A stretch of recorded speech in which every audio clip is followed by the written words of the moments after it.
So it's also recorded now, whatever you say. Okay. All right. So We'll that's give good. people just a minute and then get started. I'll find the link.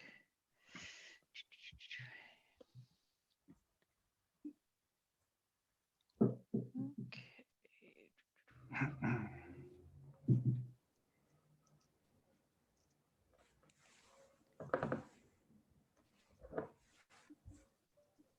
Mm.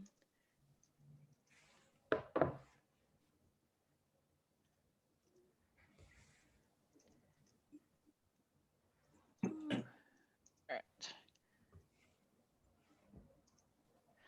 Okay. All right. So, okay, we're gonna go ahead and get started. So we have plenty of time today.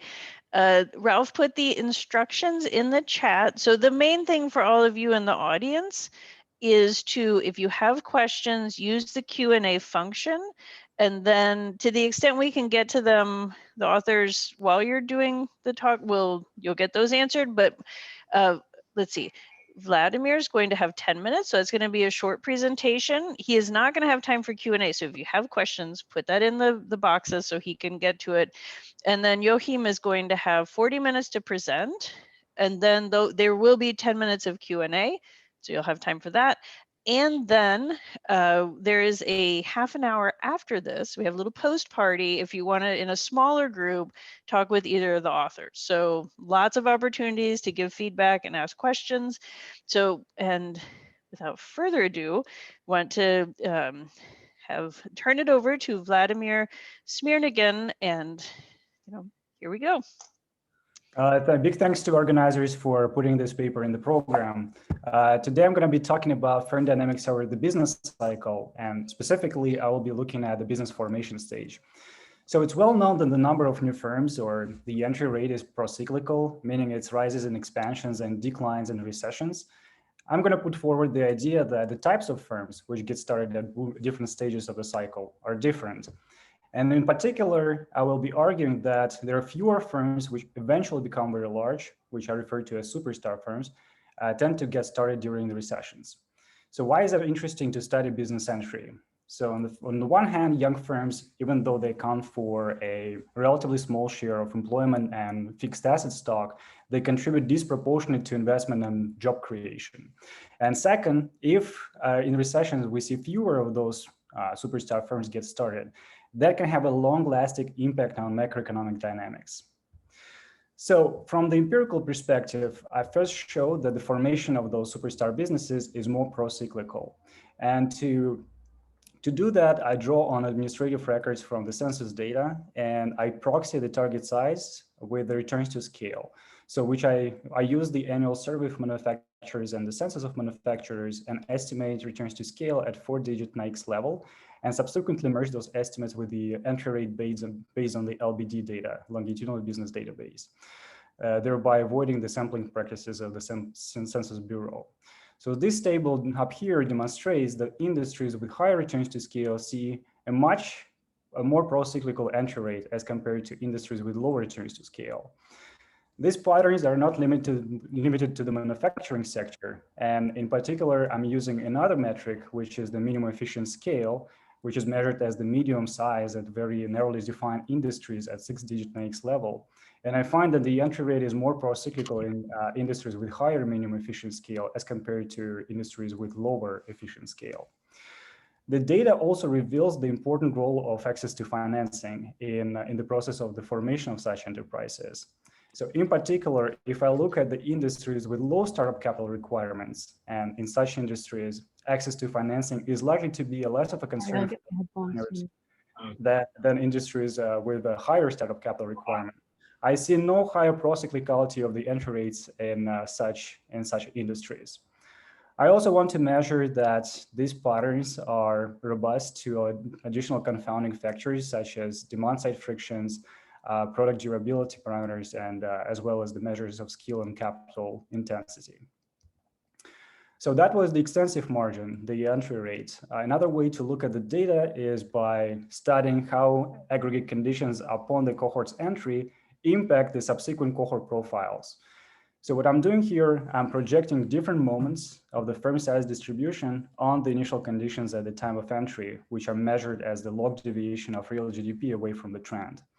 And as this table demonstrates, if the real GDP is 1% above the trend at the time of the cohort's entry, that cohort will be 0.8% larger on average.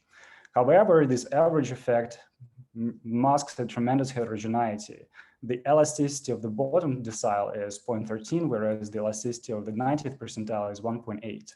So therefore, the average effect is primarily driven by the right tail, which supports the view that the formation of those businesses with high target size is more procyclical than the formation of businesses with lower target size. I also emphasize the important role of access to financing, and in the paper I show that the procyclicality of the right tail will be lower in industries with lower startup capital requirements, or when I take into account the financial conditions at entry, measured by the Gilchrist and Zakrachik index. In the second part of the paper, I develop a model which is useful to think about these empirical findings. And that will be a heterogeneous firm framework with aggregate shocks. And I will have three of them. So the standard macro impulse, the productivity shock, as well as the financial shock in the form of the tightening of the collateral constraint, and the labor disutility shock. So the financial and labor shock are designed to capture the disruptions originating in the capital and labor markets respectively. Another key features of the model I want to emphasize are as follows. So the firms will have a permanent heterogeneity in the optimal or target size.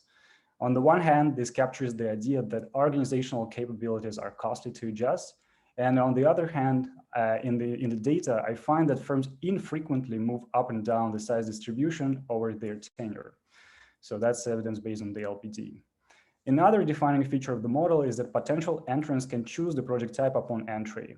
And this is probably the biggest departure of my model from the otherwise standard firm dynamics framework. And I will show you later that this feature of the model is important in order to account for the data.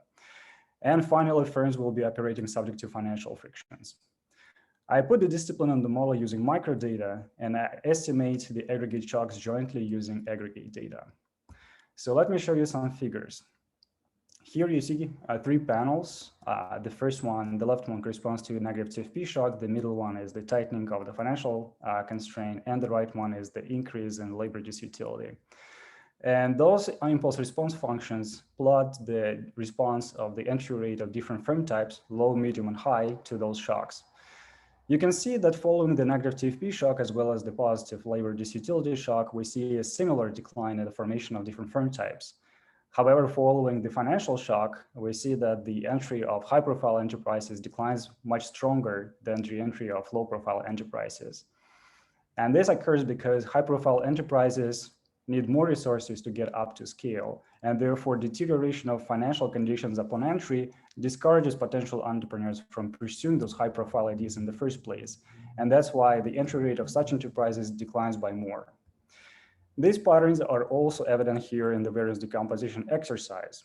So here, the financial shock, which is in blue, accounts for about 5 to 10% of fluctuations in the entry of low-profile enterprises, mu-L businesses, whereas it accounts for 30–35% of the entry of high-profile enterprises. The next question I'm asking is whether this compositional effect empirically relevant. And to argue that it is, I developed a second version of the model, which is exactly the same as the benchmark model, but where I turn off the ability of potential entrants to direct their startup efforts to projects of different optimal size. So by construction, the distribution of new firms across the types will be business cycle invariant. Subsequently, I simulate data from both models, and I run the regression which I ran in the data. So here in the table, you can see, well, in the top part of this table, you see the estimates I've shown you earlier from the data. The middle part is the result from the full model, and you can see that the benchmark model accounts, at least qualitatively, for the higher procyclicality of the right tail. Whereas the fixed composition model, so without the choice of the target size, is completely counterfactual. So this feature has not been targeted at the estimation process. So I'm taking that as a validation for the compositional effect. Quantitatively, I'm off, but this leaves the room for additional mechanisms such as customer-based accumulation channels, which have found some support in the literature recently. And finally, I am studying the stimulative policy, which takes the form of additional capital endowment to newly formed enterprises at the expense of the representative household. And I consider two extremes. On the one side of the spectrum, this policy is applied to high-profile firms only, so only such firms will receive this stimulus. And on the other side of the spectrum, this policy is applied to all firm types. And I find that the welfare gains can be sizable and can be as large as 1% of lifetime consumption if high-profile firms are targeted. And this happens for several reasons. So first, high-type firms account for a relatively small share of all the firms. And second, they contribute disproportionately to investment and job creation. Therefore, intuitively, by devoting a little bit of resources to help create those firms, can be welfare improving. So to wrap up, I studied firm dynamics over the business cycle, and I argued that the types of firms are different in boom versus bust. And I empirically showed that firms which eventually become very large tend not to be started during downturns. And I highlighted the role of financial conditions in the process of the formations of such enterprises. I then built a model which is useful to think about these empirical findings. And I used this framework to evaluate the role of financial shocks and study the implications for stimulative policies. So should you have any questions, don't hesitate to email me at this email address. And thank you very much for your attention. Great. Thank you so much, Vladimir. That was a good, concise overview of your research here. So to keep us moving along and on time, I'm going to, so Vladimir, you can stop sharing your screen and then Joachim can start. Okay, so now we're going to turn it over to Joachim Hubmer, and we're going to keep talking about firms. So here we go. Take it away. Hi, everyone. Thanks a lot, Claudia and the organizers, for having us on the program. This is joint work with Pascal Restrepo, who is also here and happy to answer your questions in the Q&A as well, on the joint dynamics of firms, labor shares, and capital labor substitution in the US.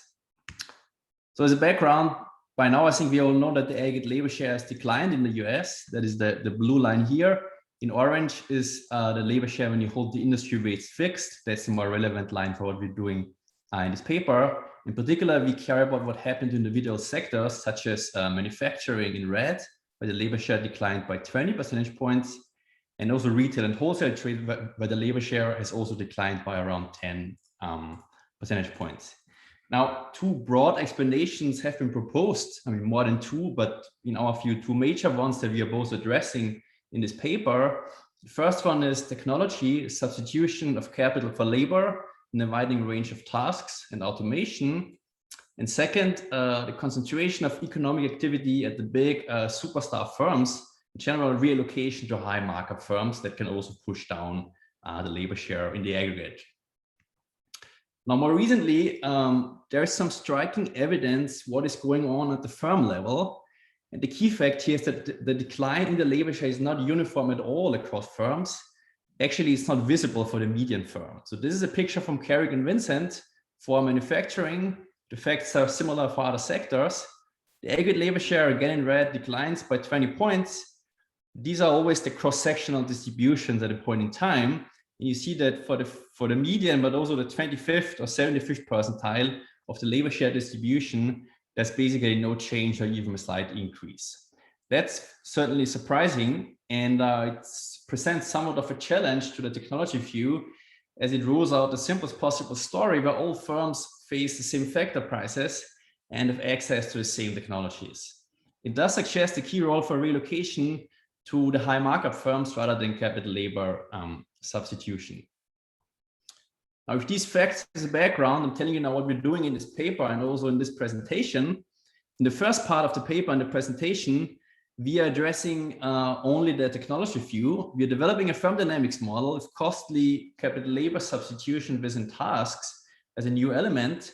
And we find that this model, that is otherwise quite a standard firm dynamics model, matches the firm level labor share and market share dynamics in response to falling capital prices, as we have observed.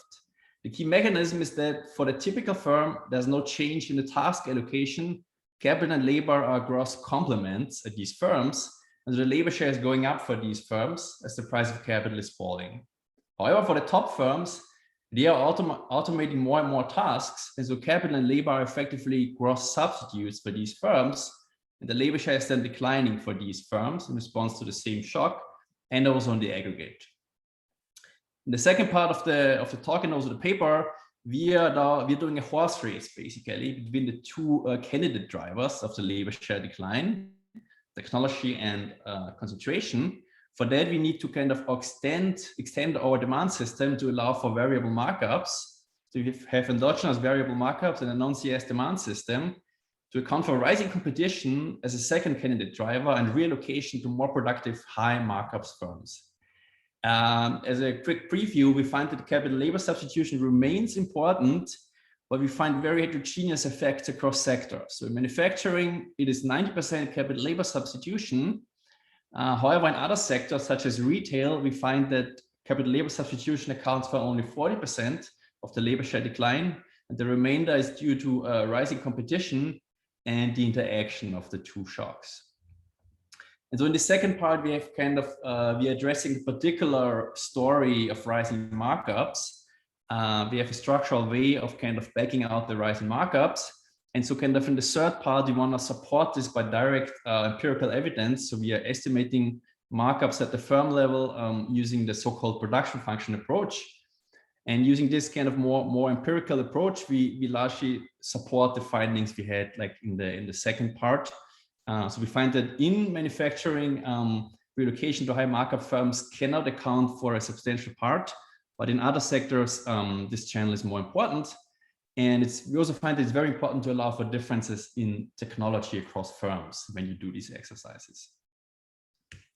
All right, let's jump into the first part, a model with a simple CS demand side, so constant markups, to focus on the implications of capital labor substitution across firms.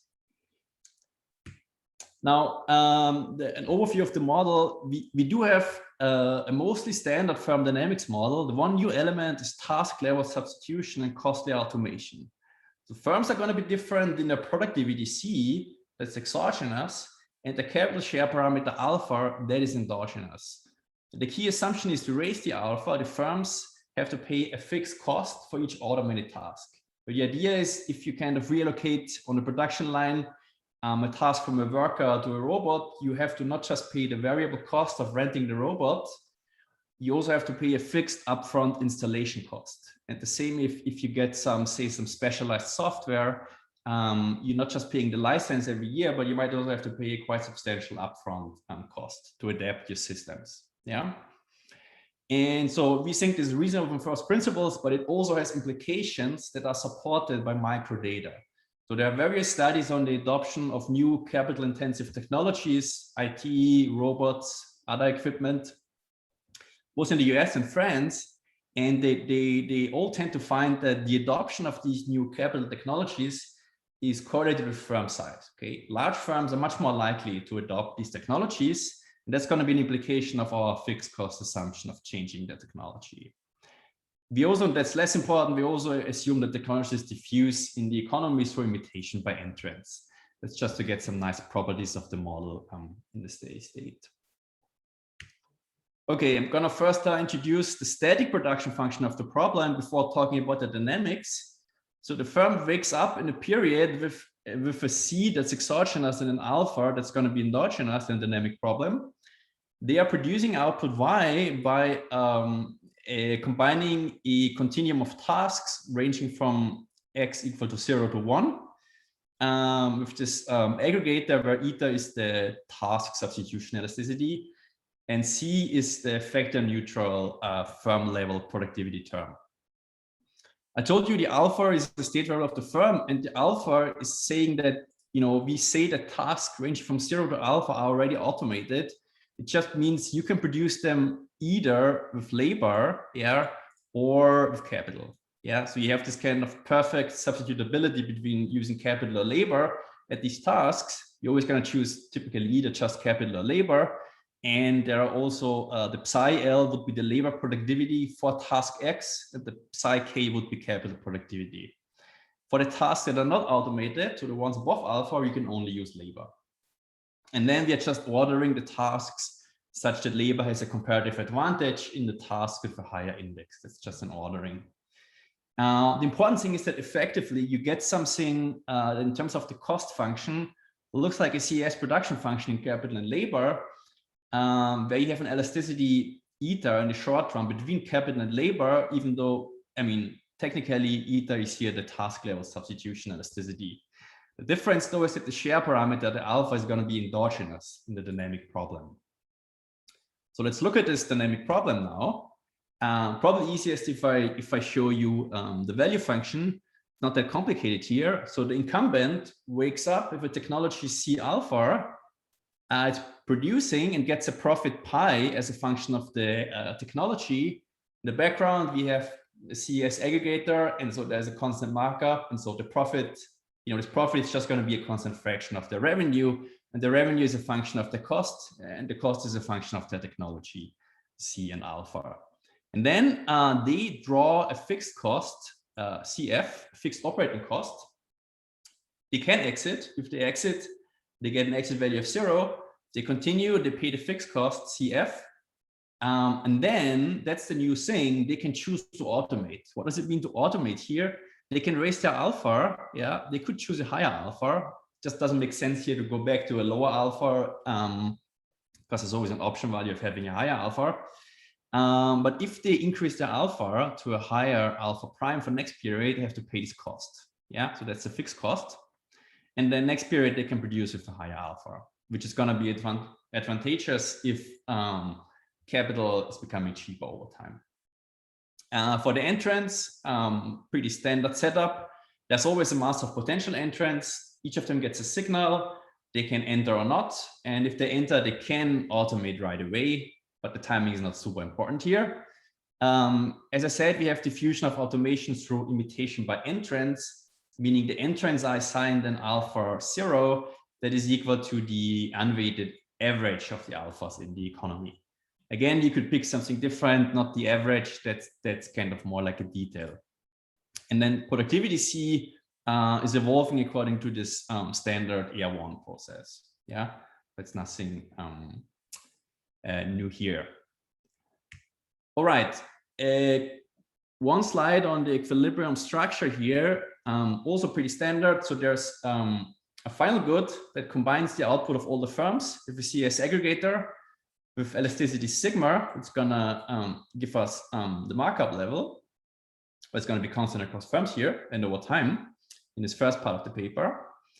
And then the capital supply is fully elastic, and capital is produced from the final good at a constant rate Q. Labor is in fixed supply and fully mobile across firms. So kind of use here as a benchmark the simplest setup. And we start the economy in a steady state. In the paper, we have some supporting evidence why that's a good assumption for the period leading up to the beginning of the 80s for our question. And then we consider perfect foresight transitions following a uniform increase in Q. So this increase in Q is the standard notion of investment-specific technical change that you can read off from the fall in capital prices. Okay, let me talk about the key choice here. The key choice is the choice of alpha. Yeah, so optimal automation at the firm level. And it's helpful to introduce first an object alpha T star. Yeah, for each point in time that denotes the alpha, meaning the task. Yeah, where you're minimizing production costs if you're choosing that allocation of tasks to capital and labor. So you can find the alpha star simply by equating the effective cost of using labor for this task on the left-hand side, labor cost divided by productivity at that task. On the right-hand side, the effective cost of using capital for that task. And then, given this object here, I can tell you what the actual optimal automation choice looks like. It's going to be, in general, an increasing function of firm productivity. And firms are going to choose an alpha T plus 1 for next period. That is the maximum of today's alpha. It's just, again, because of the option value of having a higher alpha. You never want to go kind of below. And this function here, alpha hat, that is a function of time, T, and current firm productivity, C. Yeah. And what does this function look like, this alpha hat function? well, for low enough C, for small enough firms, basically, they will not automate at all. Yeah. And in the limit, the superstar firms that are large enough, they're going to automate fully, meaning that the alpha hat function is equal to alpha star. Okay. For these firms with very high C, these are the superstar firms, basically. Yeah. And so in the end, this model is generating automation episodes. Yeah. Whenever the alpha hat T of CT crosses the current alpha for growing at large firms. But this can happen for two reasons. One, the firm is becoming larger, so the C is going up over time. Yeah. Or it's just more advantageous to automate more. So basically over time, you know, the alpha hat is going to go up even for the same level of C, just because of technology is changing over time. Okay, given this theoretical mechanism, in the end, it's a quantitative paper, so I need to tell you a little bit about the calibration.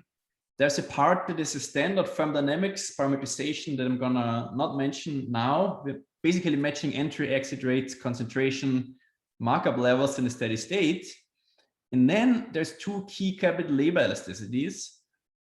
There is a notion of a short-run capital labor elasticity that I alluded to earlier. We call the short-run capital labor elasticity the one when you fix the alpha. So you're not changing the allocation of tasks to capital and labor, and it's equal by design to the task substitution elasticity eta. And so we set it equal to 0.4 following the estimate in Oberfeld and Raval. You know, this is more like maybe a short to medium run estimate. So the 0.4 should be more like an upper bound for the eta in our model. We have tried using lower values as well. That's all in the paper. Doesn't make a big difference. But then importantly, there's a notion of a long run capital labor elasticity that takes into account the adjustment of alpha to alpha star. Yeah. And that's always bigger. This eta long run is bigger than the short run value, but how much bigger depends on the comparative advantage schedule. Basically, how much better labor is relative to capital as you move to kind of the higher order task.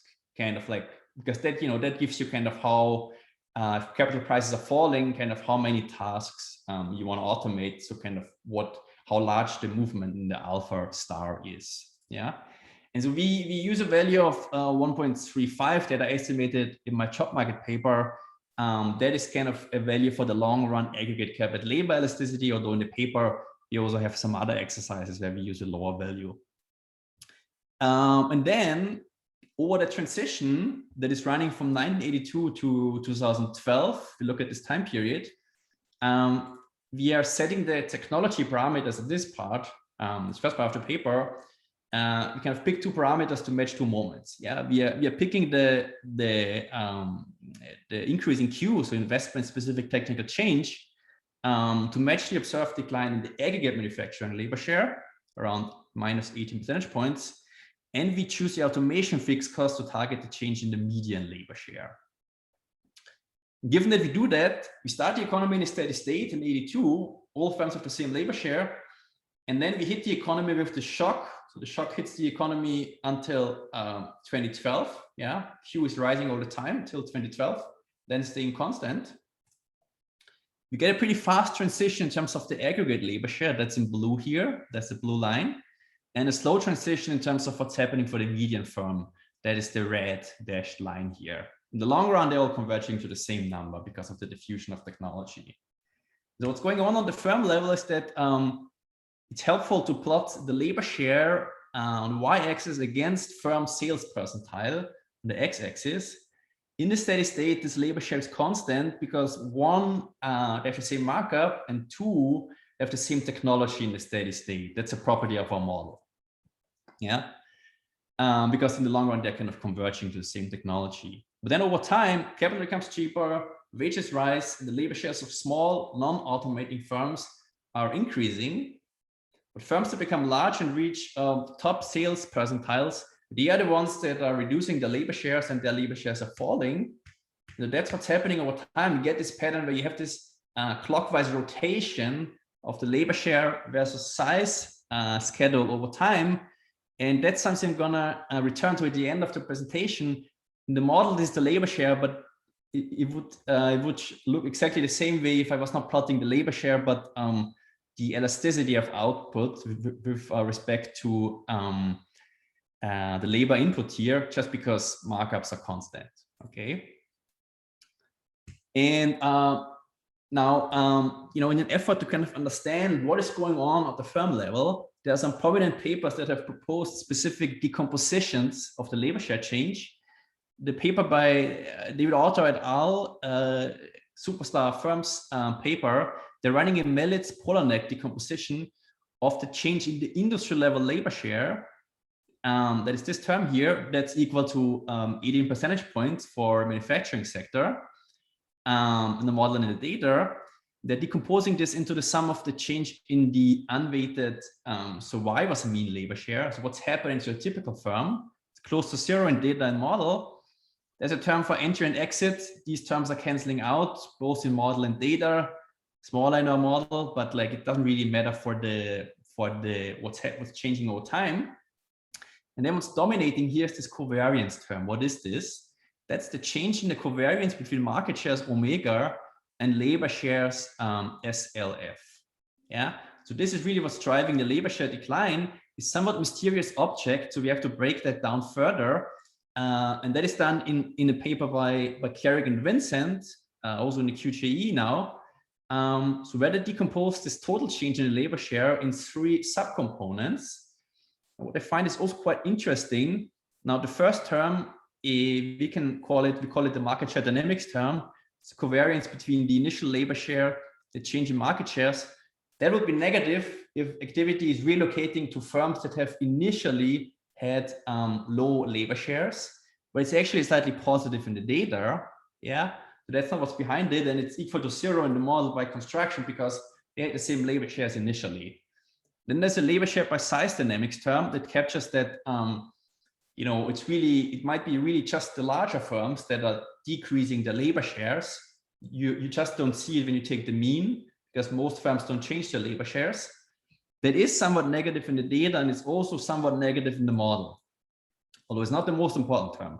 Most important term is the cross dynamics term, that at the same time, when the market share is expanding, the labor share is falling for firms. And that's also the case in our model that this term accounts for most of the action. So in sum, so far I've showed you that a simple firm dynamics model with endogenous automation, if you shock that model with falling capital prices, you match the aggregate firm level labor share dynamics. I haven't showed you, but that's all in the paper, is that you generate an endogenous rise in productivity dispersion just because the already productive firms, they are automating more, so they're reducing the marginal costs even more. And in turn, you also generate a rise in product market and sales concentration that is also in line with the data. So kind of this one simple shock, you kind of hit these things as well. And then the last thing we do in the paper is you can compare kind of, the inferred shocks to data. For the price of capital, this is an easy exercise, and it's somewhat in line with the data. For the kind of the fixed cost of automating is a bit trickier. So in blue, we have here the fixed automation cost as a fraction of output in manufacturing. It is less than 1% of output at the peak. And it's hard to pinpoint an exact counterpart in the data, but for example, looking at the rise in the R&D investment share, it's of a similar magnitude. Yeah, it's flat 1% until the 80s, and then it's going up to around 2%. Of course, some of the automation cost is not going to be recorded as R&D, and some R&D is not automation fixed cost. So this is just to show you that we are in the right ballpark here. All right, but I want to move on now to the second part. I want to kind of do this horse race and also allow for differences in markups. Yeah. And so for that, I need to introduce one additional element, and that is a richer demand side, a non-CS demand side. So let's jump right into this. We use a Kimball aggregator H, and this Kimball aggregator, you kind of choose a nice function for H that then defines aggregate output Y implicitly using this equation here, where the little y of theta is the output of a firm of type theta. So theta is just firm technology. It's a shorthand for C and the alpha, and the y is given implicitly. The one innovation we have here that looks a bit mysterious in this equation is that we put in the lambda as an exogenous proxy for market size. So what is this lambda doing? Are we going to increase the lambda over time? It helps to look at what the implied demand for a firm of type theta is, yeah, the y of theta, yeah. It's going to be proportional to aggregate output, to the market size lender, and to a demand function of the relative price. So that's the firm's price divided by some competitor price index. Okay, that summarizes kind of all the other prices in the economy. The D itself is going to be derived from the aggregator H. The key thing is that we need to make assumptions on kind of the shape of D or H, and we are following the literature, and we are imposing Marshall's second laws. What are they saying? Well, there's two versions of this Marshall's second laws of demand. The first version, the weaker one, says that the price elasticity is higher for higher prices. Yeah, which means that in turn markups are going to be higher for more productive firms. And the second part, the stronger part, says that marginal revenue is positive and log concave, which is going to mean that the pass-throughs are also going to be lower for more productive firms, which is what tends to be estimated in the microdata. So probably easier to show you a picture. So these are three, I'm always plotting stuff here as a function of firm productivity on the x-axis. On the left, the markup, if the CES demand that we had in the first part of the paper, markup is constant. Now the markup is an increasing function of firm productivity. Yeah, the price in blue here of the new demand system is still a decreasing function of firm productivity, but the slope is less than 1 in magnitude, and the slope is also becoming flatter over time, and not over time as they become more productive. Yeah, so this is just saying pass-throughs are lower for more productive firms. And then the mapping from firm productivity to sales is also different, and that basically as you get more and more productive, your sales are not going up that much anymore. But that's kind of actually your sales are going to be bounded at some point. Okay, so you want to do a horse race. So we're going to have two shocks. One is the same shock we had before, price of capital. Second is we are modeling here rising competition as an increase in lender that's going to give us the relocation to high markup firms. So the rise in lender is effectively increasing the market size and therefore pushing firms towards the elastic sections of their demand curve. It's going to lower the markup for all firms. So that means the labor share is going up for all firms and also in the aggregate, but it also relocates activity towards the top firms, the superstar firms that have higher markups, and that by itself increases the markup in the aggregate. You have these two counteracting forces, and it turns out what matters for which of the two channels dominates is kind of the shape of the productivity distribution. You get a net increase in the aggregate markup if C has a log convex distribution. What does it mean? Well, it helps to think about the benchmark case of a Pareto distribution for C. This is the benchmark case where these two effects exactly cancel out. And so if you see more concentration, especially at the top, you're going to infer more log convexity than Pareto, and you're going to get kind of that the markup is going up in response to an increase in lambda, as the data will tell us. But we'll let the data speak. It could also be that we're recovering a log concave distribution. So let me quickly kind of give you the key elements of the calibration for the second part. This is now for the steady state. So, we need to kind of, we're picking kind of a nice functional form for H, the Kleinoff-Willis aggregator, that has the property that the demand elasticity is going to be regulated by sigma again. It's regulating the markup level. But then there's one extra parameter, nu, such that nu over sigma is the supra-elasticity of demand. It's kind of telling you how much demand, the demand elasticity is going to be lower for firms that are selling higher quantities for more productive firms. So we're going to pick that to match differences in labor shares in the steady state, as well as the markup level. And then for productivity, I told you, this is important how we, what shape the C distribution has. So we need to be more flexible than Pareto, and we also definitely don't want to stick to our log normal assumption, because the log normal distribution would be log concave. So what we're doing here is we use the y-ball just because it's a strict generalization of the Pareto distribution. So we're going to get basically one extra parameter, n is going to be the key parameter, where basically if you set n equal to 1, you get exactly a Pareto, okay? But if n is below 1, as we find, slightly below 1 in manufacturing, then you get that C has a log convex distribution. And so, why do we recover kind of log convexity, something more extreme than Pareto? Well, we are just matching the top sales shares. Yeah, we're just matching within manufacturing as an average across industries in manufacturing, the level of sales concentration at the very top, especially. And then over time, now we have two shocks. We want to infer the size of two shocks. The first shock is price of capital. And the second one, DL and Lander, that is now this competition shock. And we infer these two shocks to match the decline in the labor share, as well as the observed rise in competition, sector by sector. And so in manufacturing, what we recover is, so here we have a table where we see in the data, and let's focus on the first two columns, the data and the full model.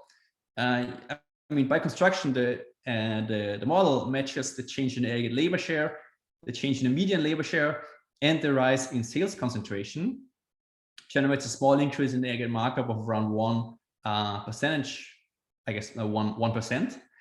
And so now, how are we doing this horse race? Well, we're shutting down one shock at a time. Okay, so this column here, the Q shock, we are setting the Lander shock to 0. We keep the Q shock, price of capital shock, at the estimated level.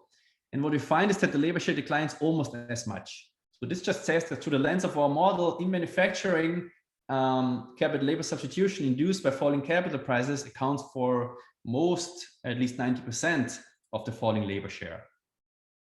And we do the same thing in other sectors. And let me just quickly point out what's different in other sectors, especially in retail. Yeah, in retail, there's two key differences. One, we back out the lower N.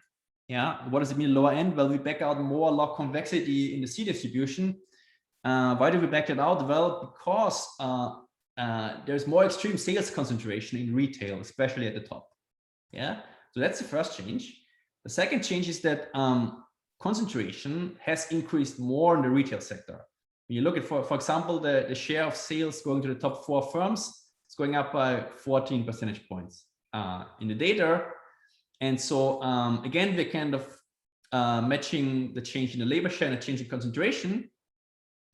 And we're recovering different shocks. In particular, the competition shock is much larger. The competition shock is larger in retail, which we hypothesize kind of reflects presumably that the changes that we are kind of silent on, that kind of effectively increase competition, advances, I think in particular in information technology, they probably have a bigger effect on retail, yeah, in terms of retail sales. And so, and kind of, this is probably now, so we do the same exercise and it's easier to look at the results as a picture, I think. So let's focus here on the second set of bars. This is the retail sector. The black line says that the aggregate labor share in the retail sector declined by 10 percentage points in the data. The full model in orange replicates that by construction. Now, what the model tells us is the decomposition. Yeah, so the yellow bar is kind of the effect of only hitting the model with the price of capital shock. And so the fact that this yellow bar amounts to only 40% of the total decline in the labor share means that through the lens of our model, the inverted capital labor substitution in retail accounts for only 40% of the labor share decline. The purple line is 20%. That is the isolated effect of the competition shock, accounts for 20% or 2 percentage points of the labor share decline. You might think, where's the residual? The residual is in green. It's quite big. So this green bar is the interaction between these two shocks, which is also quite interesting. This is basically saying that these two shocks reinforce each other. But the idea is that, because of automation, you get that the large firms not only have higher markups, but in addition, they have lower labor shares in cost. Yeah. And so any relocation to these top superstar firms is more potent. Yeah. And the flip side is that because the large firms are getting even larger, they are automating even more. It's kind of interesting to see that these two shocks reinforce each other, and that kind of has a big effect as well. And then we do this also for other sectors, and we find results that are in general kind of in between what we found for manufacturing and for retail. So the last, I think I have 6 or 7 minutes. The last part of the paper I want to tell you about is that in the second part we are addressing a very particular version of the markups and relocation story. And we now want to relax this and allow for more general changes in markups and reallocation. Okay. Particularly, we only accounted for the size-dependent component of markups. But in data, you know, markups are different across firms, not just because some firms are big and some are small, for many reasons. And so we do an exercise in the spirit of Bakari and Farhi, and we are not directly estimating the markups at the firm level. Now, you know, on the one hand, it's nice to have this greater generality. Of course, there's no free lunch. So the cost is that you require firm level markup estimates. And so some strong assumptions are inevitable. I don't have time to go over the details here, but basically we are following the literature. In particular, the DeLocca, Eckert, and Unger paper is very prominent. I'm sure you've seen it. We're using also the production function approach that recovers the markup as the ratio of the epsilon, where the epsilon is the output elasticity with respect to variable inputs, divided by the share of variable inputs in revenue. And the tricky thing when you use this approach is that, I mean, the share, you can see that in composite data, for example, but the epsilon you have to estimate the production function. That's the tricky part. And we are only departing from the previous literature by allowing the epsilons to vary. So the epsilons are technology, basically. Yeah, we're allowing the epsilons to vary not only by time period and industry, but also by firm size in addition. Now that's an implication of our theory, right? Because we had that over time. Basically, we said that the epsilons, first they're constant across firms of the same size, but then they're rotating. So this might we have reason to think that this has an effect on how you recover the markups, because in the end you compute the markups as the epsilon over the S. And indeed, that's exactly what we find. So in composite data, on the left you have I think all sectors, and on the right you have just manufacturing. These figures are pretty similar, but the key thing is that what we're plotting here is the epsilons across quintiles of firm size. Yeah. Now in the 60s and 70s, these are roughly constant, meaning that the assumption of a common technology seems to be a good one. Yeah. But increasingly, especially now, 2000, 2016, we see that the epsilons have dropped, but only for the big firms. Yeah, so you get this clockwise rotation, which is kind of in line with what our model predicts. And so first of all, it's kind of nice to see that the model prediction holding up, even though there are some caveats. This is variable inputs, labor. But second, as you'll see, it also has implications for the contribution of markups to the labor share decline. So, because here we have like three different time series for the aggregate markup when you use composite to estimate it, composite data. The top line in red, dashed line, that's all replication of the DeLocca, Eckert, and Unger headline measure. Very strong increase in the aggregate markup. The red solid line is still imposing common technology, but weighting by cost shares instead of value-added shares, which is at least when you care about the aggregate labor share, is the right thing to do. It depends what you care about, but here we care about the aggregate labor share. We are not the first ones to recognize this, so it's particular the Edmond, Midjogan, and Xu paper emphasize that. But where we are different to that paper now, that's kind of going from the red to the black line. That is when, in addition to using cost weighting, we allow technology to be heterogeneous across firms. And then basically, I mean, it depends when you start. When you start kind of early on, you get no trend. When you start in the 80s, you get a small increase in the aggregate markup of around 5%. That's kind of in line with what we kind of structurally recovered through the lens of our model. And so kind of, you know, like why do we care about the markup here? Well, because, you know, you can write, that's kind of the flip side now to how we estimate the markup at the firm level. But you can, at the industry level, you can write labor share of an industry as the ratio of the output elasticity, yeah, the epsilon L of labor divided by the markup, yeah. And the last picture I want to show you in the next slide is contribution of markups and reallocation to the labor share decline. What is that contribution? Well, it's the change in the mu when you hold the epsilon fixed, okay? And so the log change in the labor share, the counterfactual labor share series, taking into account only changes in markup, is just equal to minus the percentage change in the aggregate markup. where this is kind of the correct way of, for our question, of computing the aggregate markup as a weighted average of the firm level markups. This here, I guess maybe I confused you. This is a harmonic average of firm level markups using sales weights. It's the same thing as using cost weights, but an arithmetic average. Now, and we further want to distinguish changes in this counterfactual labor share due to the within firm change in markups, kind of changing the mu FTs, and the relocation component. So that's the changes in the omega FTs. And you know what the theory predicts is that at the firm level markups are falling. So there's a positive within component. You know, I mean, markups are falling, positive contribution to the labor share within firms, and there should be a relocation to high markup firms. So negative relocation component. And that's exactly what we find in the data. The left, the manufacturing, and right, all other sectors. Let's focus here on the other sectors on the right, where there's more action. In blue, the within firm contribution.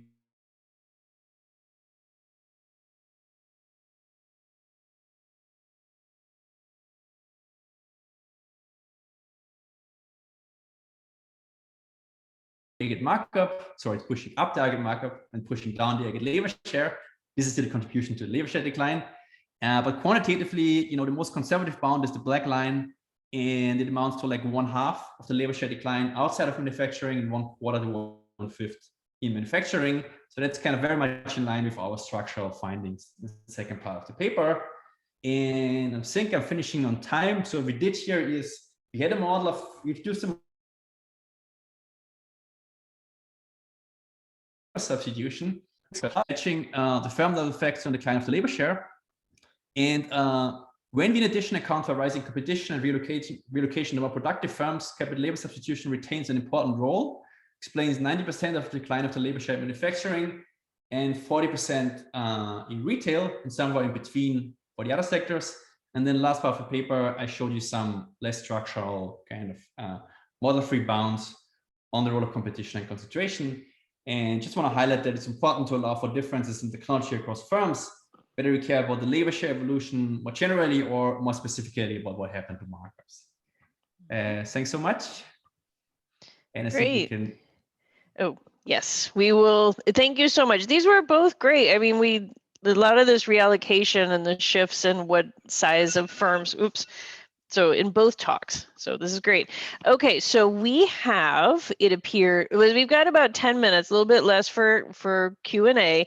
We have a very quiet crowd again today. There's not anything in the box. So I really, please, it'll benefit everybody if you ask questions. So, and how you will do this is use the raise hand function, and then I will call on you. No one's got their hand up yet. So please do ask some questions, but to get us kind of the ball rolling, I've got a question from Laura. So if you want to go ahead and ask. Hello. Actually, this is good because I see Matthias has his hand raised. Yes. So you can go to him after, because my question was actually about the figure from his paper that you're looking at. I know it's all the way in the beginning. So first of all, is this data is just like, there's no panel dimension, meaning you're looking at like the this firm data is no panel dimension. So the firm in the 75th percentile in 1967 is different from the firm. Like there's no evidence here yet of, let's look at a firm, what's happening to their labor share. So yeah, I mean, it could be possible, which I mean, I don't know this literature at all and like the data sets, but it's possible that some firms actually had a rise in their labor share. Is that? Yeah. No, I mean, you're right. This is not yet a panel dimension. So from this, you just see that when you take snapshots, the distribution, you know, except for maybe the tails, doesn't really change, right? Which is surprising. The panel dimension comes in only kind of when we kind of do these decompositions, especially the one that has been run in the Kerrigan-Vincent paper. You know, where you kind of look at what's driving this change in the labor share. And then one way to look at this is kind of to do this decomposition where you kind of look at, you know, here you actually have to use the panel structure. Yeah, you have to look at, you know, the firms that had initially low labor shares, did they expand their market shares? That's the first term. And then the firms that like are, say were large, did they see their labor shares going down over time? So only there the panel dimension comes in. Okay. Then my second question was more technical, but it's also not really essential to what you're doing. So maybe we can go to Matthias. Okay. Well, actually, I'm having a little technical. I think, Ralph, I need you to unmute Matthias in the interim. So Morten had one more kind of clarifying question. So why don't we do that? And Matthias, I promise we will get to you. Yeah, I had the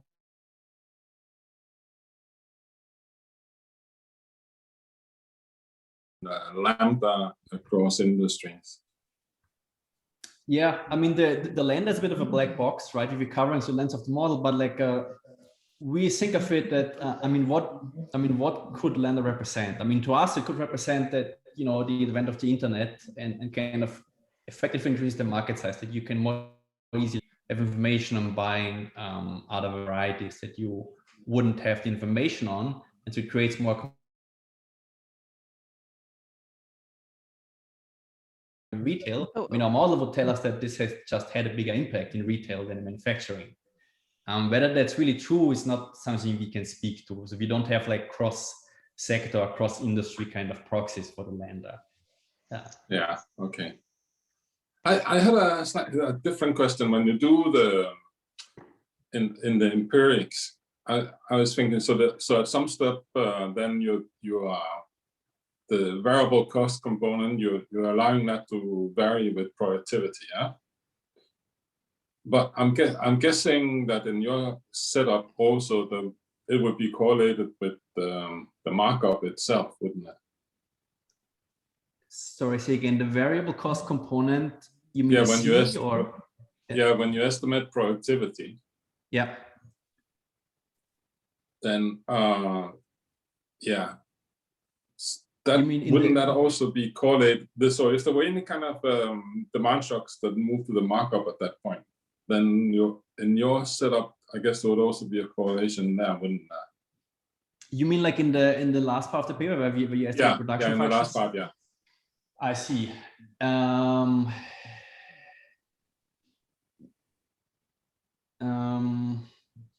That's a good question. I should think about more deeply. You're saying. So suppose you took data from your model and you repeated that estimate, would you actually recover the right productivity and markup distribution? That's a good question. I mean, we are not really, the thing is we weren't interested in what productivity we're recovering, even though you could also recover. Sure. We just cared about the epsilons, right? Yeah. But it's a separate question that I should have the answer on, but I don't have it as of now. Oh, that's fine. Yeah. Right. Well, very good. Oh, sorry. Were you done? Yeah. Okay. All right. Okay. So we have successfully unmuted Matthias. Now we'll have time for one more question. So someone put your hand up. But okay, Matthias, go ahead and take it away. Thank you to both authors for their presentation. I enjoyed them very much. I have 2 points about the second presentation. The first one is what happens to prices in your model? It seems that if you get more and more effective, you automate more and more, your marginal costs go down and you charge lower prices. So that's how you penetrate market share. I can see that happening for retail, Walmart, maybe Amazon, but in manufacturing, you find actually the opposite, that prices are higher for those low labor share firms. So that's something, maybe there's something which you can speak to with the lambda effect in your model in some sense. But since Q dominates in your quantitative analysis, I'm just wondering a little bit what prices do your model, if you can speak to them in some way. The second one is one aspect. If you look at the cross-section distribution, it seems not only that on average the quantiles stay the same, but a little bit there's a fattening of the tails. It's not just that low labor share distribution, low labor share kind of goes down. It's also there's a surprising more and more mass at the high tail. It seems your story about the stagnancy of most of the quantiles in distribution, it's something like a transitory aspect of the diffusion of new technologies, which eventually you saw the medium firm, like in 2030, 40 will come down as well. Yeah. I was wondering a little bit if that's something that if you can replicate that fat in kurtosis, not just on the left tail, but also the right tail. Yeah, that's it for now. Thank you.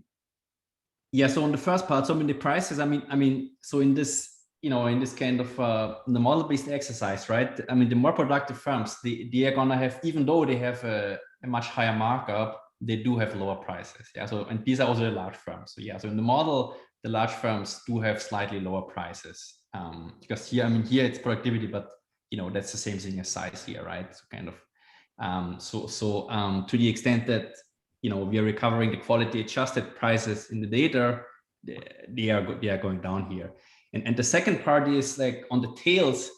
I mean, so this mechanism can really, it mostly speaks to what's happening on the right tail, because the left tail, basically you have firms that are pretty much against the constraint in the model, yeah, where their markup is basically equal to 1. Okay, so they can't really change anymore, and you have some action going on the margin when they might want to exit, but nothing is really moving there. Okay, so we don't really have this, we don't, like, kind of going back to the distribution here, right? Like we don't have these firms with super high labor shares. That's not what we have in the model, and that we can speak to. I mean, yeah, and yeah, over time, what is happening? I mean, it's true that like in the very long run, yeah. So when you compare kind of steady states, right? All these percentiles in the model, they would kind of move, well, in the first part of our paper, okay, when we only have the automation shock, the kind of, they would all move the same way. Yeah, so they kind of equal what's happening to the aggregate. With the other shock, the competition shock, it's not actually clearly the case, because you have, even across steady states, right? You have kind of changes in the markup distribution across firms. And so therefore also in the labor share distribution.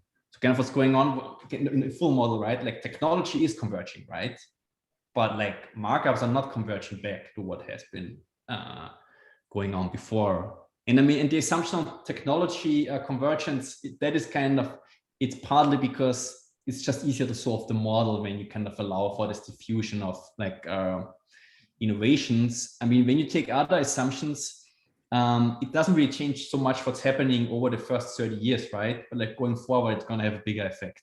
So kind of when I showed you this, I think this figure that you had in mind, where the median labor share is kind of doing the same thing in the long run, what's happening kind of going forward, that's kind of more affected by our assumption that we kind of made for, kind of as a benchmark, basically, that we have this diffusion of technology. I mean, if we wouldn't allow for it, or for a weaker version, we would get kind of even bigger differences in labor shares. So kind of, we were kind of like, we wanted first to highlight kind of the possibility in this first part that you get this divergence of labor shares. And if you allow less diffusion, you get kind of even easier, more diversions, right? So then like you would get them even slower. But right, it's just easier to solve the model when you have at least convergence in the very long run. But of course, if you don't pick like the average, but something lower, like 10th percentile, then you would get kind of a slower convergence. Yeah. Okay. Good. No, that was a really helpful question, I think, too, and the answer. So we are a little past the hour. So I want to thank both Vladimir and Joachim for the great presentations. In the chat, if you want to talk with any of the authors, kind of carry on some of this discussion, in the chat is the Zoom room. I'm going to jump off to open that room. And thank you again for everyone. I think this was really great seminar today. So thanks. Thank you. And thanks for the questions. Great questions.